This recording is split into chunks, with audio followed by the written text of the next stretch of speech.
बिस्मिल्लाहिर्रहमानिर्रहीम। Welcome back in पीके देसी herbal. तो जी प्यारे दोस्तों, आज हम आपको बताएंगे रंग गोरा करने का तरीका। अगर आपके चेहरे पर कोई छाइयाँ वगैरह हैं वो भी इस टोटके से ख़त्म हो सकती हैं। तो दोस्तों करना क्या है, 2 चम्मच दलिया लें, 2 चम्मच खुश्क दूध लें, 2 चम्मच आम का गोदा लें और 1 अदद केरी की गुठली लें। इनको मिक्स करके एक क्रीम बना लें।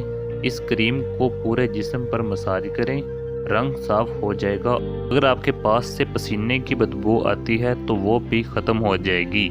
तो जी प्यारे दोस्तों, उम्मीद करता हूँ कि आपको हमारी ये छोटी सी वीडियो पसंद आई होगी। अगर पसंद आई है तो बराए मेहरबानी हमारा चैनल पीके देसी हर्बल को सब्सक्राइब करना ना भूलिएगा। हम इस तरह की बहुत छोटी सी वीडियोस बनाते हैं तो ये इंटरेस्टिंग भी होती हैं। तो बराए मेहरबानी हमारा चैनल सब्सक्राइब करना भी ना भूलिएगा। अल्लाह हाफिज़।